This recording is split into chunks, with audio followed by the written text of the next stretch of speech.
Class আসসালামু আলাইকুম। আশা করি সবাই ভালো আছেন। আজকে ন্যারেশনের থার্ড ক্লাসটি আমরা করব। থার্ড ক্লাসে আমরা শিখব ইন্টিগ্রেটিভ সেন্টেন্সের পরিবর্তন। ইন্টিগ্রেটিভ সেন্টেন্সের পরিবর্তন আগে স্ট্রাকচার সম্পর্কে জানা একটু জরুরি।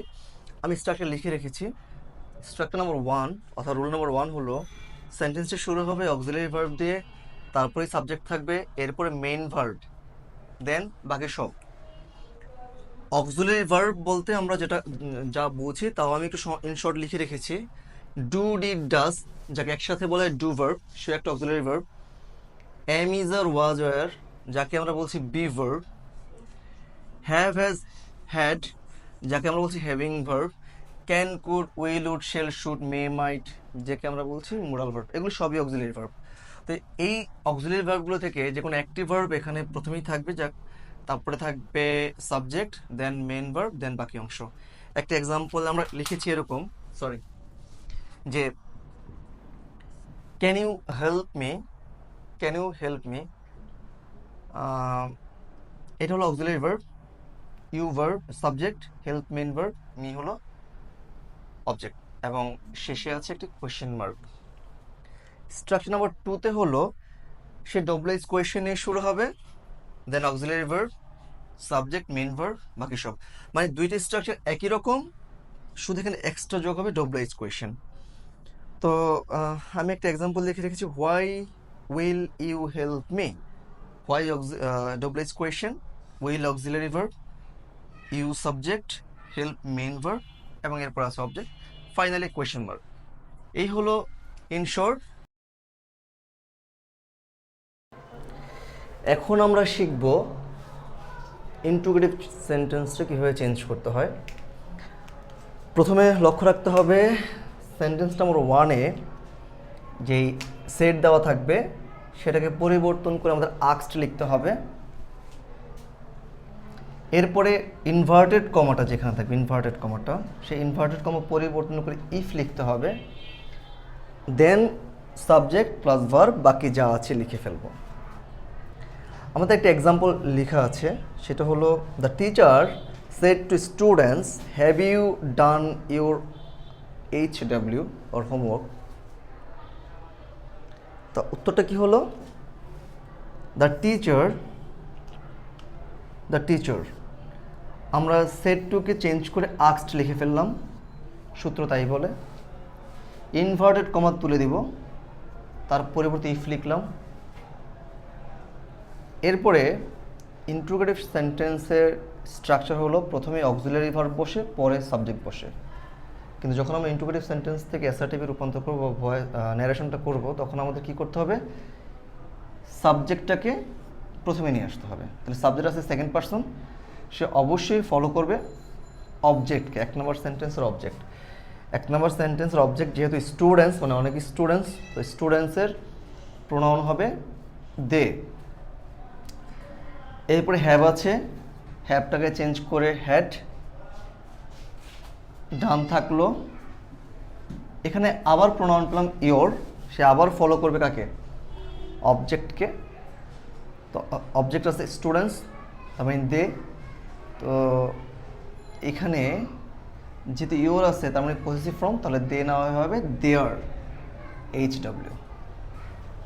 আমরা লাস্ট ডে লিখেছিলাম সাবজেক্টিভ এবং অবজেক্টিভ ফর্ম, আমরা একটা জিনিস বাদ রেখেছিলাম, সেটা হলো পসেসিভ ফর্ম। তো দের পসেসিভ ফর্ম হলো, দের অবজেক্টিভ ফর্ম হলো দেম, দেম,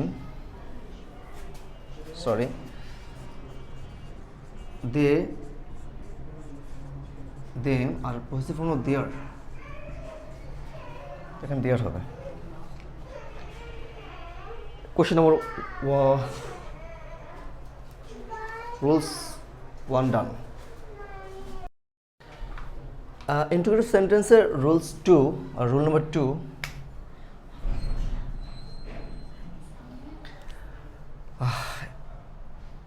এই স্ট্রাকচার অনুযায়ী যদি সেন্টেন্সের মধ্যে WH কোয়েশ্চেন থাকে তখন কি হয়, সেট টু পরিবর্তন করে আক্সড লিখতে হবে। একই রকম ইনভার্টেড কমার ওখানে যে WH কোয়েশ্চেন থাকবে, সেই WH কোয়েশ্চেন পরিবর্তন না করে পরিবর্তন না করে যা আছে তাই লিখতে হবে। তারপর সাবজেক্ট, ভার্ব, দেন বাকি অংশ। এখন WH কোয়েশ্চেনগুলো কোনগুলো, যেমন হোয়াট, হাউ, হোয়ার। আমি যদি লিখে দিই WH কোয়েশ্চেন, WH কোয়েশ্চেনগুলো হলো হাউ, হোয়ার, হোয়াট, হোয়াই। মানে যেই ওয়ার্ডগুলোর মধ্যে ডব্লিউ থাকবে, এইচও থাকবে, সেগুলিকে আমরা WH কোয়েশ্চেন বলছি। ওকে, তাহলে এক্সাম্পলে আছে my father said to me where are you going. উত্তরটা হবে মাই ফাদারই থাকবে, সেড টু পরিবর্তনে আক্সড হবে, মির জায়গায় থাকলো, ইনভার্টেড কমা উঠে যাবে। ইনভার্টেড কমা উঠে গিয়ে এখানে ইফ দেওয়ার কথা ছিল, কিন্তু যেহেতু WH কোয়েশ্চেন নিজেই আছে, ফলে ইফ আর হলো না, WH কোয়েশ্চেন থাকলো আর কি। যদি WH কোয়েশ্চেন থাকলে WH কোয়েশ্চেনে লিখতে হবে। এই অংশের সাবজেক্ট হলো ইউ, সে সেকেন্ড পারসন, ফলো করবে অবশ্যই অবজেক্টকে, প্রথম সেন্টেন্সের অবজেক্ট মি আছে, তো মি হলো অবজেক্টিভ ফর্ম, এর সাবজেক্টিভ ফর্ম হলো আই, তো আই হলো, আমরা প্রথম ক্লাসে শিখেছিলাম এমিজা থাকলে ওয়াজ আর হয়, তাহলে আই ওয়াজ গোয়িং। এই হলো ইন্টিগ্রেটিভ সেন্টেন্সের সেকেন্ড রুল। বেসিক্যালি ইন্টিগ্রেটিভ সেন্টেন্সে এই দুটো রুলই পাওয়া যাবে। আশা করি ইন্টিগ্রেটিভ সেন্টেন্স নিয়ে কোনো সমস্যা হওয়ার কথা না। ক্লাসের এই পর্যায়ে আমরা শিখব ইম্পারেটিভ সেন্টেন্সের পরিবর্তন কীভাবে করতে হয়। ইম্পারেটিভ সেন্টেন্স, প্রথমে আমাদের ইম্পারেটিভ সেন্টেন্সটা চেনা দরকার। তো ইম্পারেটিভ সেন্টেন্স চেনার প্রথম উপায় হলো, imperative sentence usually main verb দিয়ে শুরু হয়, সেখানে ডাইরেক্ট কোনো সাবজেক্ট থাকে না, সাবজেক্ট থাকে বাট লুকানো। তো একটা এক্সাম্পল দিলাম, ওপেন দ্য ডোর। ওপেন হলো মেইন ভার্ব, এখানে একটা অবজেক্ট আছে, অনেক সময় অবজেক্ট নাও থাকতে পারে, ওইটা সমস্যা না, মেইন ভার্ব দিয়ে শুরু হলে সেটা ইম্পারেটিভ সেন্টেন্স। সাবজেক্ট চেনার একটা উপায় আছে। সাবজেক্ট বেসিক্যালি যে কোনো নামই সাবজেক্ট হতে পারে, সেটা ব্যক্তির নাম হতে পারে, স্থানের নাম হতে পারে, বা কোনো প্রাণীর নাম হতে পারে, যে কোনো প্রকার নাউন সাবজেক্ট হতে পারে। যেমন জামাল, জামাল, কামাল, এটা আবার স্থানের নাম হতে পারে, ফর এক্সাম্পল মিরপুর, তাই না? আবার কোনো পাখিও হইতে পারে, কোনো প্রাণীও হইতে পারে, যেমন বার্ড, এই আর কি, যে কোনো প্রকার নাম। এরপরে প্রোনাউনও হইতে পারে। প্রোনাউনের মধ্যে আছে যেমন I, me, my, we, our, us, they, their, them, you, your, it, এগুলো প্রোনাউন। সো এগুলো যদি থাকে তাহলে বুঝবেন সেন্টেন্সের শুরুতে সাবজেক্ট আছে, না থাকলে ভাববেন সাবজেক্ট নাই, মেইন ভার্ব দিয়ে শুরু হয়েছে। আচ্ছা, ইম্পারেটিভ সেন্টেন্স আবার প্রথমে প্লিজ দিয়ে শুরু হতে পারে। প্লিজ দিয়ে শুরু হলো, সেটাকে আমরা ইম্পারেটিভ সেন্টেন্স হিসাবেই গণ্য করব। ইম্পারেটিভ সেন্টেন্স আরও 3টি ওয়েতে শুরু হয়। তার একটি হলো লেট, আরেকটি হলো লেটাস, দেন ডু নট দিয়ে শুরু হতে পারে। প্রথম এক্সাম্পলটি হলো let him go, let him go. Second example হলো let's or let us do that, let's বা লেটাস দিয়ে শুরু হতে পারে। And number third, do not দিয়েও ইম্পারেটিভ সেন্টেন্স শুরু হতে পারে, যেমন do not call him, do not go there, do not disturb me.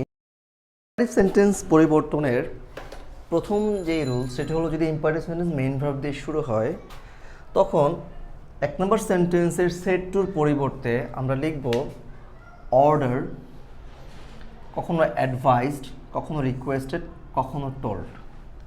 আচ্ছা, অর্ডার হবে তখন যখন মানে আমরা বুঝতে পারবো সেন্টেন্সটি দিয়ে কেউ কাউকে অর্ডার করেছে, তখন। অ্যাডভাইস মানে উপদেশমূলক, রিকোয়েস্টেড মানে সেন্টেন্সের মধ্যে প্লেস থাকলে রিকোয়েস্টেড লিখবো। আর যখন আমরা কিছুই বুঝতে পারবো না, অর্ডার করলো নাকি অ্যাডভাইস করলো আর রিকোয়েস্ট করলো, তখন আমরা না বুঝতে পারলে আমরা টোল্ড দেবো। টোল্ড এমন একটা জায়গা যেখানে আপনি সেফ জোনে থাকবেন। টোল্ড দিলে আপনার খুব বেশি অ্যাপ্রোপ্রিয়েট না হলেও নাম্বার কাটা যাবে না, সো টোল্ড আমরা তখন দিতে পারি। এরপর অবজেক্ট যদি থাকে অবজেক্ট দিব, দেন ইনভার্টেড কমা উঠায় আমরা টু দিব, এরপরে বাকি যা আছে সব লিখে দেব পার্সন ছাড়া আর কোনো পরিবর্তন করতে হবে না। এখন আমরা 1 নম্বর রুলসের দুটি এক্সাম্পল দেখব।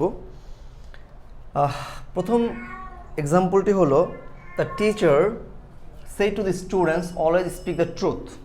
আনসারটা লিখবো, যেহেতু অলওয়েজ স্পিক দ্য ট্রুথ এটুক দেখলে বোঝা যায় একটা অ্যাডভাইস টাইপের কথা বলেছে, ফলে আমরা সেটটুকে পরিবর্তন করে আমরা অ্যাডভাইস দেব। তাহলে কি হলো, the teacher advised students, inverted comma উঠে যাবে এবং টু বসবে। এখানে একটা জিনিস চেঞ্জ করেছি আমরা, এটাকে এই অ্যাডভার্বটা শেষে দিয়ে দিব। তো টু দিলাম, দেন স্পিক, স্পিক পরিবর্তন হবে না, দ্য ট্রুথ লাস্টে হলো অলওয়েজ। যদি কেউ অলওয়েজ নিয়ে সমস্যায় পড়ে যায় অ্যাডভার্ব নিয়ে, তাহলে আমরা যদি অলওয়েজটা বাদ দিয়েও দেই তারপরও সেন্টেন্সে তেমন কোনো ক্ষতি হবে না বা নাম্বার কমে যাওয়ার সুযোগ নাই। এখন প্রশ্ন হলো, যদি আমরা এখানে যদি অ্যাডভাইস করলো নাকি অর্ডার করলো এটা বুঝতে না পারি, তখন সেফ জোনে থাকার জন্য আমরা এখানে যদি টোল্ডও দিয়ে দিই তাও সেন্টেন্স কারেক্ট, নাম্বার পাওয়া যাবে, কোনো সমস্যা হবে না। এক্সাম্পল 2তে আসি আমরা। The teachers said to students go out of the classroom. So যদি আমরা, যেহেতু আমরা দেখেছি go out of the classroom, classroom থেকে বের হয়ে যেতে বলেছে, তো মনে হচ্ছে অর্ডার করেছে, মানে এরকম মনে হচ্ছে সেন্টেন্স সেন্স দেখে।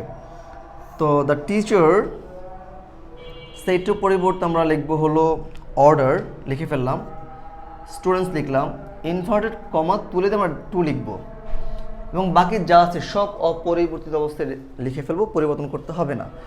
যদি এক্ষেত্রেও যদি সমস্যায় বুঝতে না পারি যে অর্ডার করলো না অ্যাডভাইস করলো, সেক্ষেত্রে আমরা অর্ডার না লিখে যদি শুধু টোল্ড লিখি তাও সেন্টেন্স কারেক্ট, নাম্বার কমবে না বা সেন্টেন্স, মানে মেন কথা সেন্টেন্স কারেক্ট হিসেবে বিবেচিত হবে। লেটাস অথবা লেটস দিয়ে সেন্টেন্স শুরু হলে সেক্ষেত্রে সেড টুর পরিবর্তে প্রপোজড হবে, ইনভার্টেড কমাটা তুলে দিয়ে দ্যাট উই শুড অথবা দ্যাট দে শুড, বাকি অংশ যা আছে তা লিখে ফেলবো। এই দ্যাট দে শুডটা এইটার ইউজটা খুবই কম, রেয়ার, ফলে কিন্তু দ্যাট উইয়ের ইউজটা অনেক বেশি, এটাই রিপিটেডলি পাবেন। তো স্ট্রাকচার কী দাঁড়ালো, সেটটুর পরিবর্তে আমরা প্রপোজড লিখব, ইনভার্টেড কমার পরিবর্তে আমরা দ্যাট উই শুড, বাকি অংশ। একটি example, he said to me let us play a game. তাহলে আমরা সেড টুর পরিবর্তে আমরা লিখে ফেললাম প্রপোজ, তাহলে কী হলো, he proposed me, inverted comma তুলে দিয়ে দ্যাট উই শুড, এটা একসাথে লিখে ফেলবেন, মুখস্থ করে ফেলবেন, দ্যাট উই শুড। এরপরে বাকি যা থাকলো দেখেন তার সব একই রকম, play a game, play a game. তো লেটাস দিয়ে যত এক্সাম্পল, রুলস কিন্তু এটাই একটাই। শুধু লেট দিয়ে সেন্টেন্স শুরু হলে স্ট্রাকচারটি হবে সেড টু, বেসিক্যালি পরিবর্তন হবে না, সেড টু থাকবে, ইনভার্টেড কমা দ্যাট হবে, তারপরে সাবজেক্ট, এবং লেট থাকলে অবশ্যই সাবজেক্টের পরে মাইট দিতে হবে। বাকি অংশটা পরিবর্তন করব না, যদি পার্সন থাকে সেক্ষেত্রে পার্সনের পরিবর্তন হবে। একটা এক্সাম্পল আমি লিখে রেখেছি, Mahin said to Monica, Mahin said to Monica let me talk first. তো মাহিন সেড টুই থাকলো, পরিবর্তন হলো না, মনিকা পর্যন্ত কোনো পরিবর্তন হলো না, ইনভার্টেড কমা তুলে দিলাম, তুলে দিয়ে এখানে আমি দ্যাট লিখলাম এবং এরপরে বলছে দ্যাটের পরে সাবজেক্ট, তো এইখানে সাবজেক্ট আছে মি, তো মি বেসিক্যালি ফার্স্ট পারসন, সে ফলো করবে মাহিনকে, তো মাহিন হয়ে গেল হি, এবং সূত্রের মাইট, এই তো সূত্রের মাইট। বাকি থাকলো টক ফার্স্ট, লিখে দিলাম টক ফার্স্ট। লেট দিয়ে যত কোয়েশ্চেন আনসারগুলো এই একই রুলস হবে, একইভাবে হবে। সেন্টেন্স যদি ডু নট দিয়ে শুরু হয় তাহলে ডু নটের পরিবর্তে, সরি, সেড টু এর পরিবর্তে প্রথমে লিখতে হবে অর্ডার হতে পারে, অ্যাডভাইসড হতে পারে, টোল্ড হতে পারে। এরপরে ইনভার্টেড কমা তুলে দিতে হবে, তুলে দিয়ে নট টু লিখতে হবে, নট টু লেখার পরে বাকি যে অংশটা থাকবে তা পুরোটা লিখে ফেলবো আমরা। একটা এক্সাম্পলে আসি। এক্সাম্পল বলছে the teacher said to students do not talk much. তো এখানে ডু নট ছিল, একটু করি, তো আমার যদি মনে হয় যে এই সেন্টেন্সটার মাধ্যমে টিচার স্টুডেন্টদের অর্ডার করেছে, তাহলে আমি অর্ডার লিখবো। যদি মনে অ্যাডভাইস করছে, অ্যাডভাইস লিখবো। টিচার অর্ডারও করতে পারে, অ্যাডভাইসও করতে পারে। তো আমি লিখে ফেললাম দ্য টিচার অর্ডার্ড স্টুডেন্টস, অথবা অ্যাডভাইসড স্টুডেন্টস, ইনভার্টেড কমা তুলে দিলাম, ডু নট না লিখে আমরা নট টু লিখলাম। এরপর হবে টক মাছ, যা ছিল তা লিখে দিলাম। মজার ব্যাপার হলো যে যদি আমরা এই সেন্টেন্সটুকু দেখে যদি বুঝতে না পারি অর্ডার করলো নাকি অ্যাডভাইস করলো, সেক্ষেত্রে আমরা সেফ জোনে থাকার জন্য আমরা টোল্ড লিখে দিব। টোল্ড লিখলে কিন্তু আমরা ফুল মার্কস পাবো, কোনো সমস্যা হবে না। আর ডু নট নিয়ে আশা করি সমস্যা থাকার কথা না। আজকের ক্লাসের লাস্ট রুল, ইম্পারেটিভ সেন্টেন্সে যদি প্লিজ থাকে সেক্ষেত্রে প্লিজের পরিবর্তে, সেট টুর পরিবর্তে আমরা রিকোয়েস্টেড লিখব। ইনভার্টেড কমা তুলে দিয়ে আমরা টু দেব, বাকি যা আছে সব লিখে ফেলবো। যদি পার্সন পাই পার্সন চেঞ্জ করব। এক্সাম্পল হিসেবে আমরা নিয়েছি the old man said to me please give me some food. তো ওল্ড ম্যান লিখে ফেললাম, যেহেতু এখানে প্লিজ আছে ফলে সেট টু পরিবর্তন করে আমরা রিকোয়েস্টেড লিখলাম। তাহলে দাঁড়ালো the old man requested me, inverted কমাটা তুলে দেব, আমরা সেখানে ইনভার্টেড কমা দিয়ে তুলে দিয়ে টু লিখবো, এবং একই সাথে আমরা প্লিজটাকেও বাদ দিয়ে দেবো, কারণ প্লিজের পরিবর্তে আমরা রিকোয়েস্টেড লিখেছি। বাকি থাকলো গিভ লিখলাম, এখানে পেলাম মি মানে প্রোনাউন, তাহলে বা পার্সন, তাহলে সে চেঞ্জ হবে সাবজেক্ট অনুসারে, যেহেতু এটা ফার্স্ট পার্সন। তো সাবজেক্ট হচ্ছে দ্য ওল্ড ম্যান, তাহলে কি হবে গিভ হিম, বাকি থাকলো সাম ফুড। প্রশ্নটা হলো the old man said to me please give me some food. উত্তর গিয়ে দাঁড়ালো the old man requested me to give him some food. এই হলো প্লিজ দিয়ে যদি কোনো সেন্টেন্স শুরু হয় তার রুলস। আর আজকে ক্লাসে ইম্পারেটিভ নিয়ে যত ধরনের সমস্যা আছে বা যত ধরনের রুলস হতে পারে সবগুলো নিয়ে ডিসকাশন করা হয়েছে। আশা করব এই ক্লাসটি করার পর ইম্পারেটিভ রিলেটেড যে কোনো ন্যারেশন চেঞ্জ করতে কোনো প্রবলেম ফেস করবেন না। যদি কেউ প্রবলেম ফেস করেন তাহলে কমেন্টে জানাবেন। ভালো থাকবেন, আসসালামু আলাইকুম। এবং নেক্সট ক্লাস দেখার জন্য সবাইকে ওয়েলকাম। ইম্পারেটিভ রিলেটেড যত রুলস ছিল আজকে ক্লাসের সম্পূর্ণ ডিটেল আলোচনা করার চেষ্টা করেছি। আশা করি এই ক্লাসটি দেখার পরে ইম্পারেটিভ সেন্টেন্সের পরিবর্তনে কেউ কোনো প্রবলেম ফেস করবেন না। যদি কেউ প্রবলেম ফেস করে থাকেন তাহলে কমেন্টে জানাবেন, চেষ্টা করব সলভ করার। আর যদি ক্লাসটি ভালো লাগে নেক্সট ক্লাস দেখার জন্য ওয়েলকাম। সবাই ভালো থাকবেন, আসসালামু আলাইকুম।